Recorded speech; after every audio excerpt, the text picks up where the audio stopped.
E aí, pessoal, tudo bem com vocês? Como que vocês estão? Esse talvez seja o vídeo mais transparente da história desse canal em relação à minha conta e a maneira como eu jogo o jogo, então talvez vocês gostem muito. Ainda assim, eu não vou postar esse vídeo lá na comunidade. Eu quero compartilhar muito com vocês, assim, que não que vocês sejam proibidos de recomendar esse vídeo para alguém, não é isso? Mas como eu vou fazer em tom de desabafo, eu quero sentir vocês próximos aqui, entendendo o momento que eu estou vivendo nessa conta. Então, assim, isso daí que aconteceu com a Red Fox realmente deu uma bruxada muito grande, ao ponto de, pela primeira vez em mais de um ano, eu tirar o pé da conta desse projeto louco aí que eu comecei. Então é estranho, porque parece que de repente eu entrei no modo de descanso espetacular. Por quê? Porque há mais de um ano eu jogo com escoamento brutal, assim, violento de recursos do meu armazém, principalmente aqui na cidade de Kaufel, mas assim em todas as outras cidades. E hoje vocês vão entender isso, e eu estava fazendo a somatória dessas caixas aqui, dessas caixas Tier 1 que eu tenho, e hoje eu tô com 1.700.000.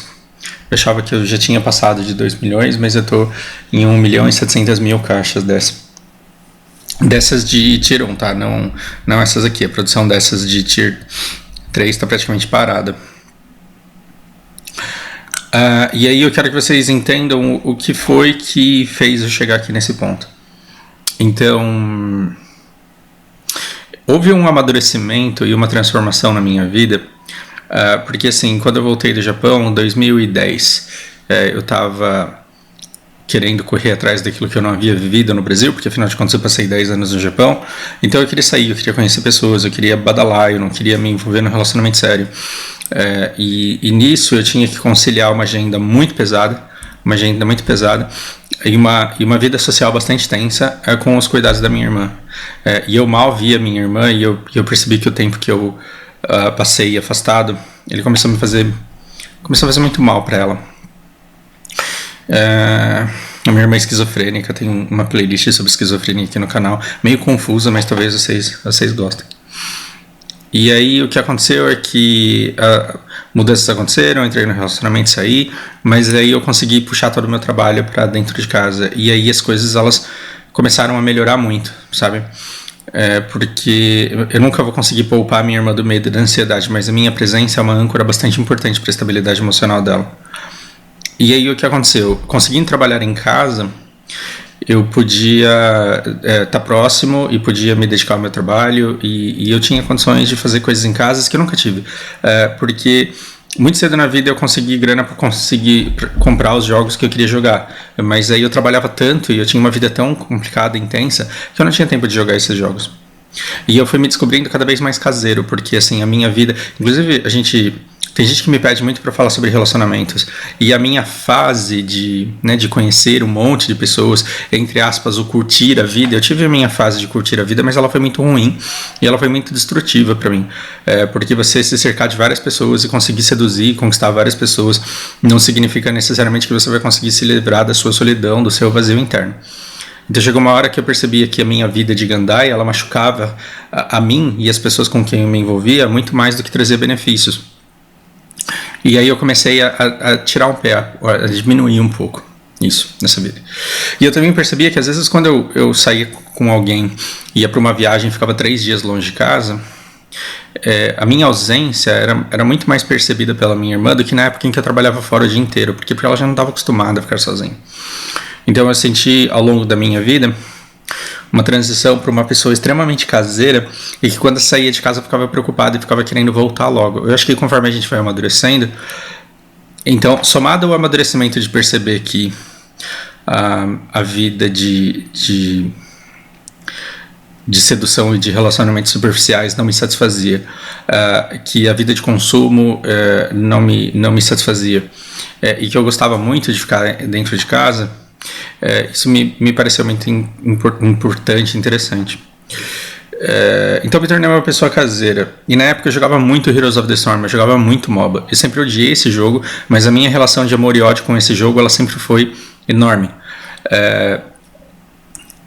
Hoje eu terminei uma partida de HOTS com os meninos e eu falei assim, cara, eu já deixei de jogar com outras pessoas para jogar com os meus amigos porque a amizade pra gente é mais importante do que o jogo. Mas o jogo me deixa tóxico de uma forma que eu sou um amigo muito bosta. Eu não sei como as pessoas me aguentam, eu não sei como elas me carregam na vida delas. Porque o jogo, ele me transforma numa pessoa muito ruim. Na verdade, eu tenho um lado ruim e o jogo aflora esse lado. Não sei nem por que eu tô falando isso, é porque a gente terminou a partida agora há pouco, mas eu quero que vocês entendam, então, que eu jogava HOTS durante longas horas, eu jogava MOBA durante longas horas, só que aí quando eu terminava, por exemplo, a 6ª hora, 7ª hora, 8ª hora de partida de HOTS no fim de semana, por exemplo, eu me sentia muito mal comigo mesmo, porque eu falava, cara, durante o tempo que eu estava jogando HOTS, eu poderia ter lido um livro, eu poderia ter assistido um filme, eu poderia ter feito muita coisa, eu poderia ter conversado com pessoas, eu poderia ter transformado esse tempo numa produtividade absurda pra minha vida, e eu tô jogando um jogo que só me faz ter ódio e que não vai me levar a lugar nenhum. Então, quando essa semana virava e eu começava a trabalhar, os meus alunos me encontravam com saudades, eles queriam saber o que estava acontecendo no mundo, eu só pago pra conversar com eles, a gente começava a conversar e eu não tinha assunto. Por quê? Porque eu tinha ficado jogando MOBA o fim de semana inteiro.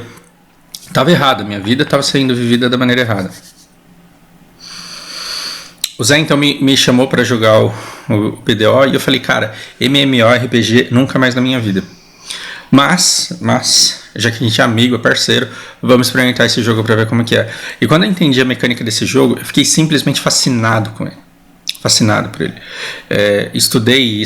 No começo eu fazia quest diária de todas as cidades, eu explorava canto de mapa, eu ficava descobrindo rotações. Muito antes de eu descobrir aquele maps do BDO lá, Something Lovely, alguma coisa assim, muito antes de eu descobrir aquele site, eu ficava buscando rotações, explorando canto de mapa, isso me fazia um bem enorme, eu adorava esse jogo. Mas o Black Desert, ele tinha uma coisa que até então eu não tinha encontrado em outros jogos, que era não me privar da produtividade desse tempo fazendo outras coisas. Então, nos últimos 3 anos, eu li muitos livros, assisti muitos filmes, eu assisti muitos seriados.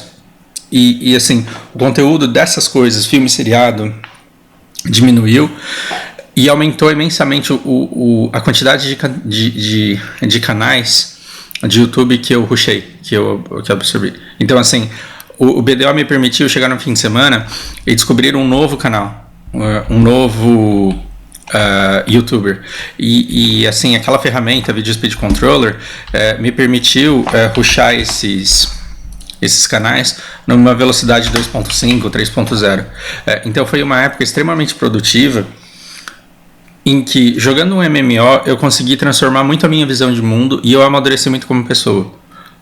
Por quê? Porque ao invés de ficar preso numa partida de MOBA, eu estava usando esse tempo para fazer outras coisas muito mais produtivas, ao ponto de ficar viciado em canais e querer usufruir o melhor deles. Não me passava pela cabeça que eu conheceria a Lari, não me passava pela cabeça que eu me apaixonaria por ela e que eu me apaixonaria perdidamente pela Lana, com a história de vida que as duas tinham, com as dificuldades que elas viviam, com tudo acerca delas. Eu sabia que eu queria sair de São Paulo. E eu consegui sair de São Paulo, eu me mudei para cá, eu adotei uma família, e hoje eu estou muito feliz com ela, e ainda assim, esse jogo não me impede, talvez um pouco, né? Mas é a minha natureza, não esse jogo que impede. Esse jogo não me impede de ser um bom marido, de ser um bom pai, de estar presente na vida delas e de estar sempre acessível. Um MOBA não me deixa acessível. Então, numa partida de MOBA, quando a bebê vem correndo na minha direção ou quando a Lari me chama, eu não posso pausar e falar o que foi, o que está acontecendo. No MOBA não dá, então elas sabem que quando eu estou jogando uma partida de MOBA, eu preciso do meu espaço e elas não podem interromper. Mas o BDO, olhem para cá, olhem para isso. O BDO, ele nunca me atrapalhou, ele nunca me pediu que a bebê viesse correndo na minha direção e que eu pegasse ela no colo, brincasse com ela um pouco até ela enjoar, porque a criança enjoa muito rápido, e aí ela queria fazer outra coisa. Mas eu acho que eu tô sendo um bom pai postiço, no sentido de que a Lana, ela percebe que, salvo momentos em que eu tô dando aula, nos momentos em que eu não estou trabalhando, eu estou sempre muito disponível, eu estou sempre muito acessível. Isso é uma coisa que esse jogo aqui ele permite. Então, o BDO era exatamente aquele jogo que eu estava precisando para que eu tivesse essa sensação gostosa, que é de progresso constante, essa sensação gostosa que é de recompensa por programação e por organização e tudo mais, sem que isso afetasse a minha vida da maneira como um MOBA afeta. E desde muito cedo, quando eu comecei a estudar... Quando você começa a estudar essas casas aqui na cidade de Kaufman e quando você vê para que elas servem, ela está de férias. Essa cidade nunca esteve assim do jeito que vocês estão vendo. Ela sempre esteve com as oficinas trabalhando a todo vapor. É que eu dei uma desanimada aí com o que aconteceu essa semana e eu parei. Mas quando você começa a estudar a cidade, quando você vê o potencial de crescimento que esse jogo tem, para onde é que ele vai, para onde que ele pode ir, a gente chega à conclusão de que, assim, ele foi feito um jogo, ele foi pensado para ser um jogo escalonável e usufruível assim a muito longo prazo. E eu falei, tá aqui um jogo que pode fazer parte da história da minha vida. É claro que todo MMO morre, todo MMO fica velho, precisa se renovar, senão ele se perde. Mas eu percebi que aqui nunca aconteceria o que acontece no Diablo, por exemplo, em que você se equipa e não tem mais para onde você subir, no WoW, em que você bate um determinado cap e aí você só vai gastar cada vez mais tempo sem ter grandes desafios. Não acho que eu tô falando besteira, porque até tem. Mas o sentimento de recompensa e vou inventar uma palavra aqui, a cumulatividade do resultado dos seus esforços aqui nesse jogo, para mim sempre foi uma coisa sensacional.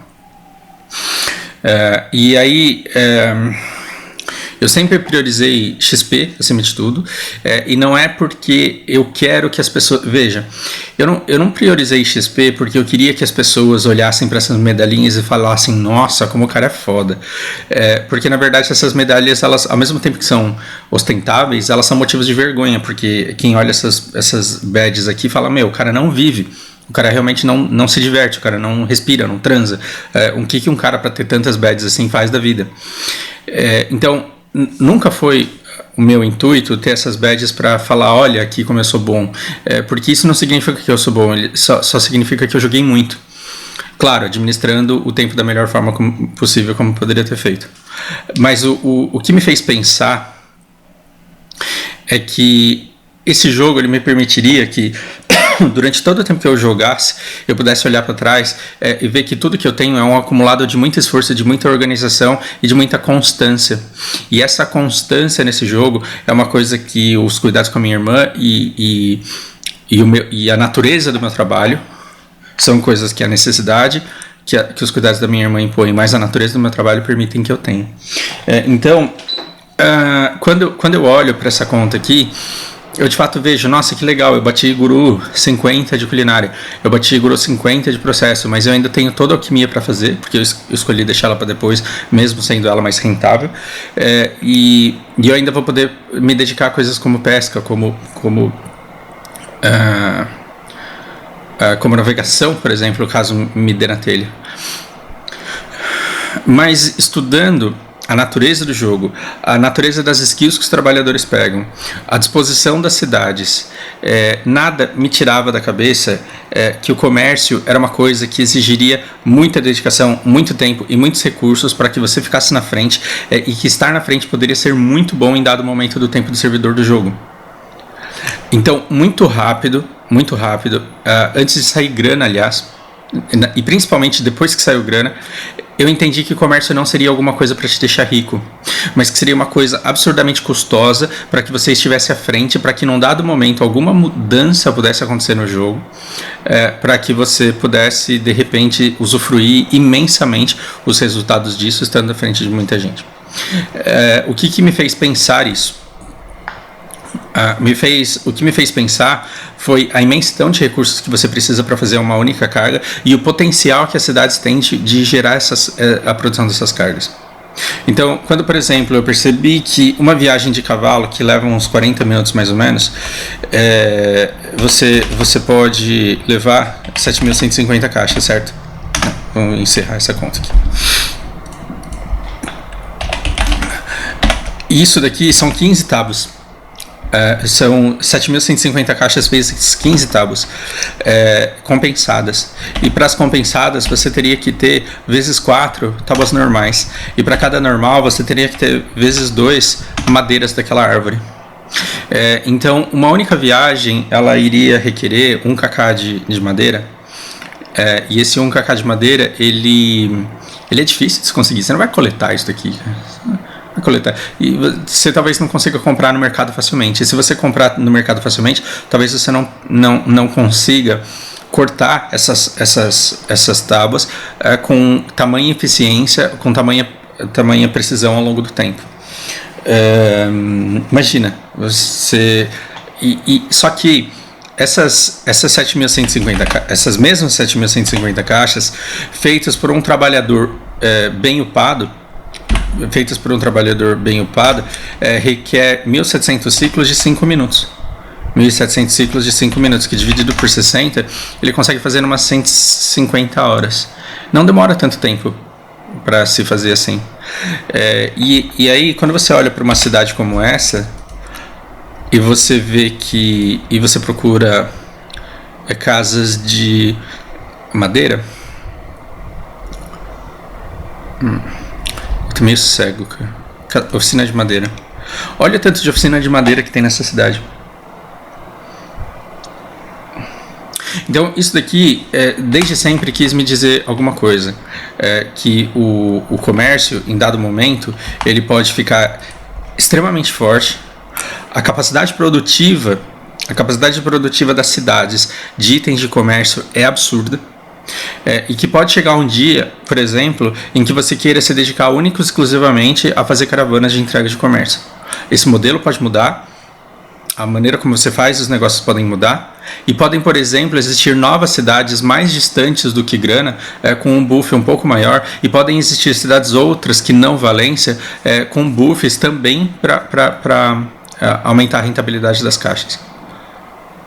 O meu ponto hoje, uma caixa de Kaufmann, ela te dá 230k, por exemplo. É pouco? Sim, é pouco. Você vai... Agora imagina essa mesma caixa sendo entregue numa cidade um pouco mais longe do que Valência, ou uma caixa feita em Valência entregue numa cidade muito maior, com um buff equivalente. Imagine uma melhora no percentual do buff do deserto. Imagina qualquer mudancinha que eles fizerem. Qualquer mudança que eles fizerem vai mudar completamente a natureza do que é o comércio em si. Só que o comércio ela é a profissão mais desgraçada, mais difícil, mais complexa, mais sofrida de se upar. Aí você fala, eu upo rapidinho, porque eu pesco a noite inteira. Sim, você pesca a noite inteira, 8 horas do seu dia. E quando você entregou lá, não dá pra você fazer isso de novo em 5 minutos, em 20 minutos. Não dá pra você escalonar isso. E os peixes, eles upam muito o comércio quando você tá no começo dele. Agora, no mid, late lá, vale nada. Tipo, upa muito devagar mesmo. E num cenário em que você tem grande parte dos jogadores não life skill, grande parte dos nossos jogadores, eles têm bastante pontos de contribuição, eles pegam recursos de node, mas eles estão completamente dedicados ao grind e ao PVP do jogo. Então, se todo mundo fosse life skiller, isso daqui que eu pensei para minha conta seria completamente inviável. Por quê? Porque você depende muito do mercado. Mas quando a gente analisa o nosso servidor com grande parte dos jogadores que gostam de grindar, que gostam de fazer PVP, que pegam um node só para levantar uma grana a mais e colocam material para vender no mercado, e gente querendo fazer uma grana de boa, fazendo processo, mas sem nenhuma disposição de fazer comércio, existe espaço aí para que alguém queira fazer a médio e muito longo prazo, dependendo de mudanças no jogo que podem nunca acontecer, existe espaço para que isso seja muito explorado. E é por isso que, assim, todos os meus trabalhadores de Kaufmann, eu fiz todos eles no sentido de terem as skills de crítico de caixa, e não só de madeira, como de minério, e as de ervas também, que são muito importantes para serem rushados. Então, o que foi que eu fiz com essa conta aqui? E que eu deveria ter feito esse vídeo ontem, porque aí vocês veriam as coisas acontecendo. Quando você pega de madeira, você vê aquilo lá. Quando você pega de colheitas, você vê o tanto de caixas que você pode fazer de erva simultaneamente. E durante muito tempo eu fiquei basicamente acumulando esses materiais, essas madeiras de valência, por exemplo, gastando dinheiro para ter bastante dessas madeiras de valência e para ter bastante ervas e material tier 1 para que eu pudesse encaixotar e para que eu pudesse ter um acúmulo muito grande de material para onde levar. Por quê? Porque já que todas as profissões elas estão sendo escalonadas, já que o ganho está sendo escalonado, e já que os spots de grind eles estão dando cada vez mais dinheiro, tudo está dando cada vez mais dinheiro, assim como a culinária e a alquimia hoje dão muito mais dinheiro do que já deram um dia, mantendo exatamente a mesma essência que elas têm, porque assim, muda-se a receita, muda-se a velocidade, muda-se a forma como você consegue os materiais, mas preserva-se a natureza da atividade em si. Então, visando o comércio do jeito que ele só que melhorado por alguns buffs, por algumas mudanças possíveis, eu virei um acumulador e virei alguém assim, que está se preparando, embora eu esteja hoje no mestre quase 25 aqui, eu acredito que eu tenho caixas para chegar ali perto, que diminui-se drasticamente o XP dado pelas caixas, exige-se muito mais dessa entrega, e aí eu acredito que eu consigo chegar perto do guru. E qual seria a vantagem de chegar perto do guru ou bater o nível guru de comércio? Seria poder ser muito mais competitivo, podendo pagar mais, podendo por ter um lucro maior. E aí, quando você olha, você pode querer me contra-argumentar, e eu entendo que o buff dado pelos níveis de comércio é muito pequeno. Mas sim, esse buff ele pode ser pequeno, porque eu não preciso ter ganhos extraordinários, eu só preciso ter ganhos o suficiente para me manter à frente, caso eu queira forçar a barra para continuar fazendo aquilo lá que eu estou fazendo. Eu confundi tudo, né? Explicação porca que eu dei. Mas estando eu um pouco à frente do que a média do servidor, é claro que eu vou poder ser mais competitivo no mercado, e preferencialmente as madeiras elas vão vir parar na minha mão, e alguém que queira rushar isso porque começou agora, vai tomar um prejuízo muito maior do que o que eu tomei ao longo de muito tempo para conseguir fazer isso. E o que eu quero que vocês entendam é que isso saiu absurdamente caro. Isso daqui saiu absurdamente caro, por quê? Vamos pensar... vamos pegar essa nossa querida ferramenta aqui e vamos pro Trending Tools. Vamos colocar aqui Mestre 24. Só que ao invés de... Vamos pegar uma caixa de palmeira, por exemplo. Uma caixa de palmeira, e vamos colocar que eu estou fazendo ela em Calfion. Essa caixa de palmeira, pega em Calfion, entregue com o buff do deserto, ela vai me dar 7.000. E eu quero que vocês vejam quanto custa uma madeira dessa.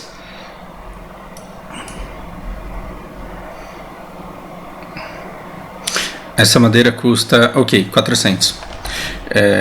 Então eu preciso de 10 tábuas dessa, e se ela custa 400, mais o pó de pedra negra. Quanto que tá o pó de pedra negra? 4.510. Eu estou usando os números oficiais ali. Então o que eu estou fazendo? Eu estou gastando 8.510 para entregar uma caixa por 7.000. E no caso de ervas as coisas meio que acontecem da mesma forma. Se eu for aqui em Crops, vamos pegar a nossa querida... Não é nada especial não, gente. Essa Everlasting, ela dá muita grana. Não tô achando. Garlic Ghost.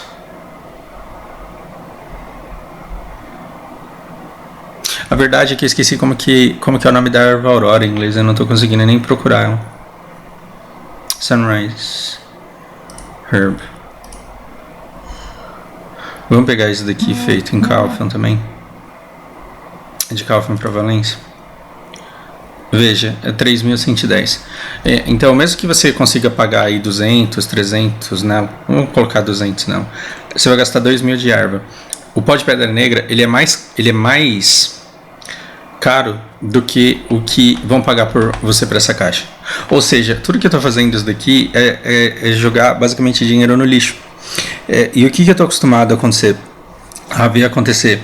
Eu estou acostumado a ver inúmeras oficinas, da ordem de 12, 15 oficinas só aqui em Kaufman, encaixotando o tempo inteiro, e o meu montante de valor de ativos derretendo, porque o tempo inteiro eu estou gastando pó de pedra negra, estou gastando material, só que isso daqui, perceba, esse é o valor pago em Valência.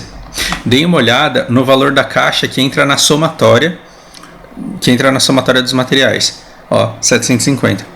Então, esse valor de ativos aqui, ele está sendo calculado dando a essa caixa um preço de 750, dando a essa caixa aqui um preço de 1.410, dando a essa caixa aqui um preço de 1.780. Ou seja, quanto mais caixas os meus trabalhadores nessas cidades fazem, mais o meu valor de ativos derrete, mais o meu dinheiro some, para eu receber uma quantidade muito pequena de compensação por aquilo que eu gastei no dia que eu decidi entregar. Por que é que eu faria isso daqui? Porque aqui eu seria, entre aspas, burro ou visionário, depende da perspectiva aí, de ver os meus ativos derretendo, dinheiro que eu poderia simplesmente estar enxantando, né? Por que eu demorei tanto para conseguir ficar full TET acessórios? Porque eu não juntava dinheiro para comprar. Por quê? Porque eu tentava somente com enxante. E qual que foi a minha régua sempre?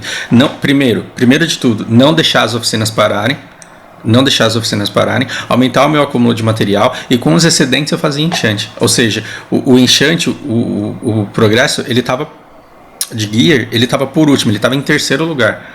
Porque entre tentar enchantar e não deixar a oficina parar, eu não deixava as oficinas pararem. Tá? Então, assim, eu juntava recursos e mandava para outras cidades. E aqui nessas cidades eu também tenho um trabalhador com skill vezes 4.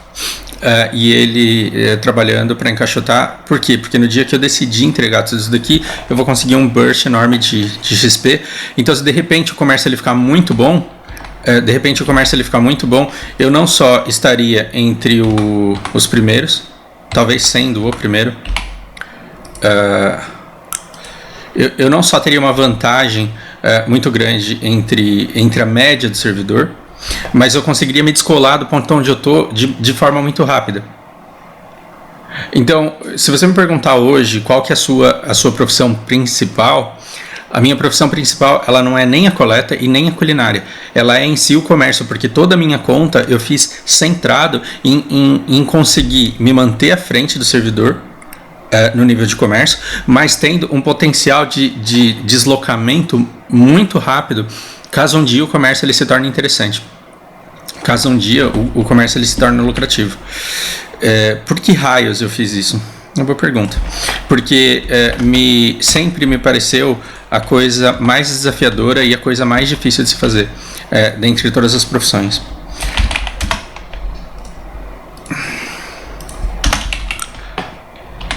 E aí você me pergunta, tá, e por que mudar assim então de repente? Desde que eu jogo esse jogo, eu nunca na minha vida tive problema com azar. Eu jamais tive problema com azar.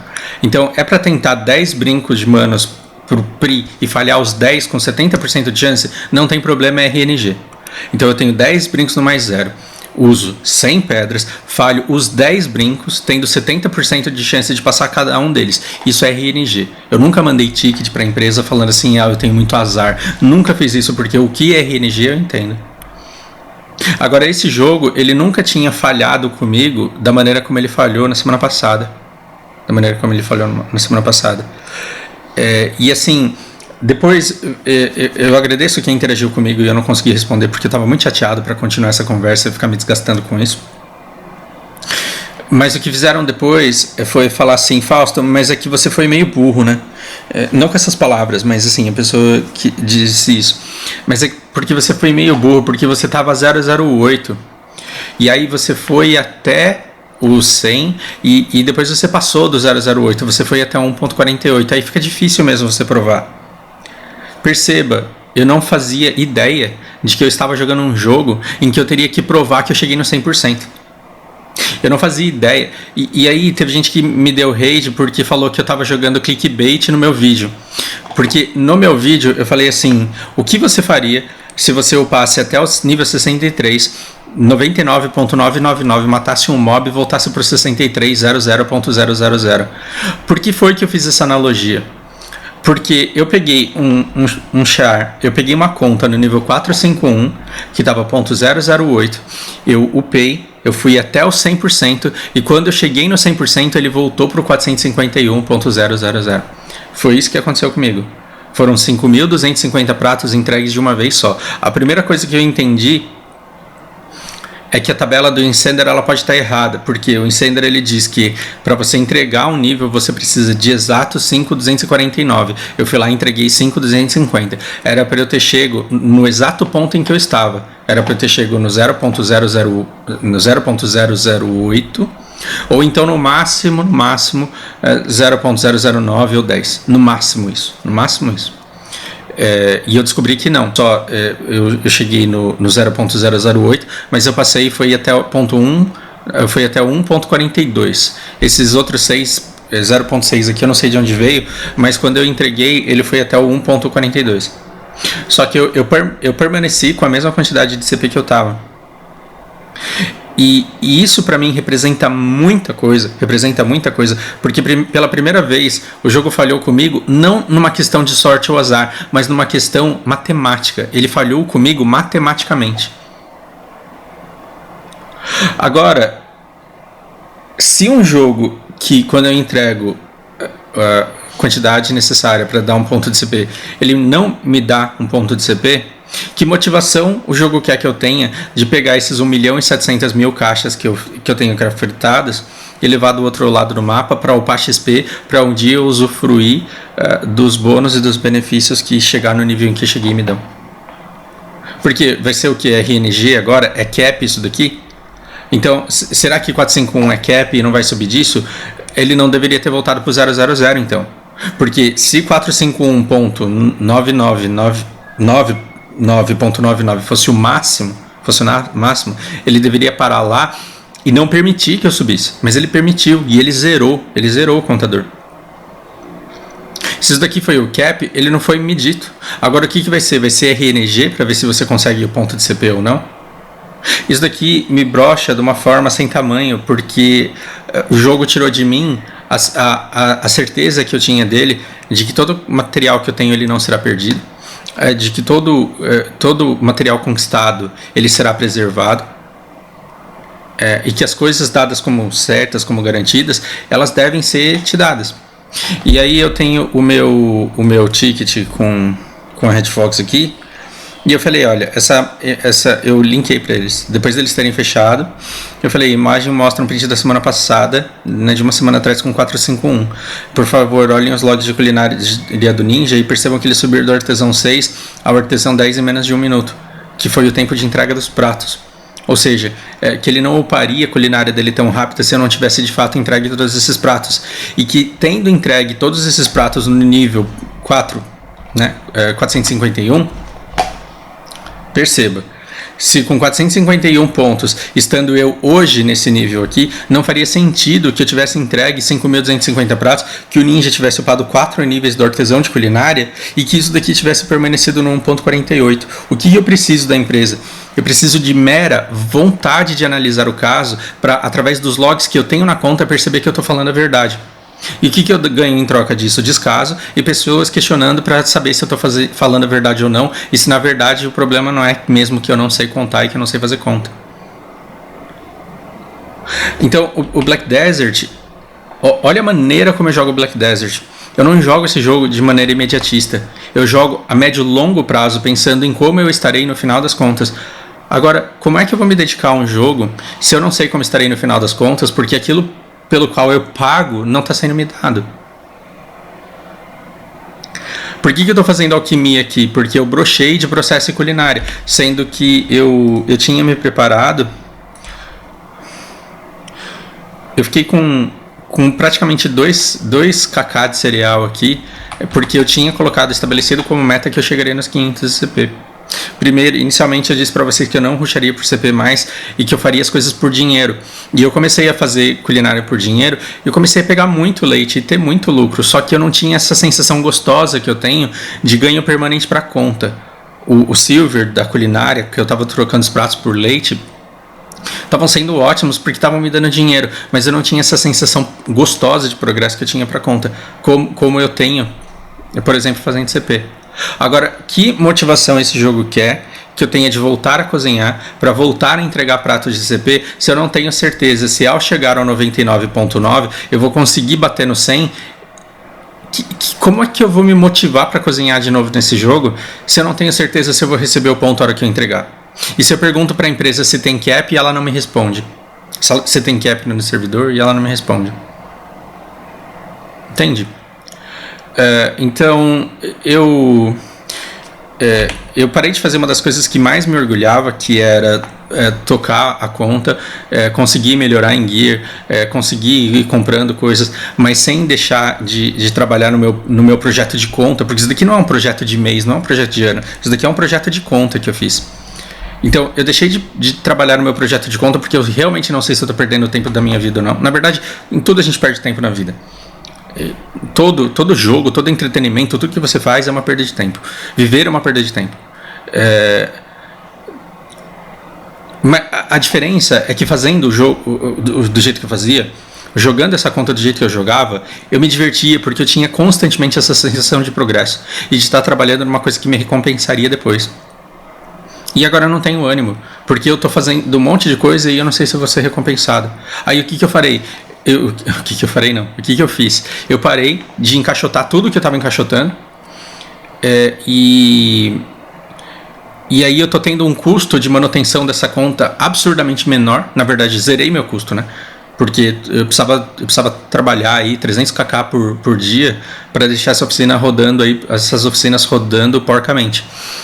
Eu não tenho esse custo mais, de jogar está muito mais fácil, eu vou ter tempo para muito mais coisas, eu vou começar a explorar o Odilita lá, como eu fazia antes de usar o site para encontrar o recurso. Eu não vou usar site para encontrar recurso em Odilita, eu quero lá e conhecer cada pedaço daquele território mesmo, mas eu vou jogar de forma muito mais aleatória, porque eu não sei até que ponto o meu esforço vai ser garantido. E quanto tempo a empresa vai levar para me responder?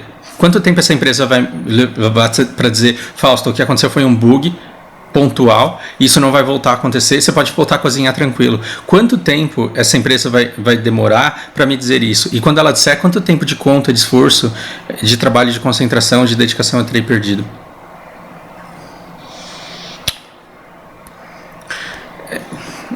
Essa é a frustração da semana.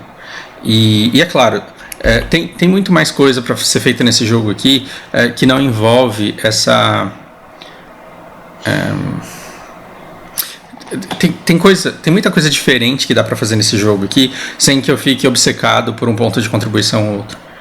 Eu só fico triste que a forma mais preciosa do jogo, para mim, ela tenha sido tirada de mim. Ou seja, a melhor forma, a forma mais recompensadora a longuíssimo prazo, ela simplesmente foi tirada de mim, porque enquanto esse problema não for solucionado, eu não vou cozinhar.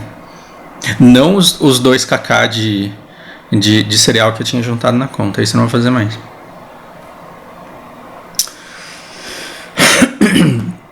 Bom, chega de alimentação por hoje. Eu vou fazer um vídeo daqui a pouco sobre uma conversa que eu tive com uma aluna minha a respeito de liderança. Se vocês estiverem interessados em me escutar falando, eu vou tentar não estar com esse semblante tão desanimado para eu falar sobre isso que não tem nada a ver com o jogo. Vejo vocês lá, se vocês quiserem. Por hora é isso, grande abraço.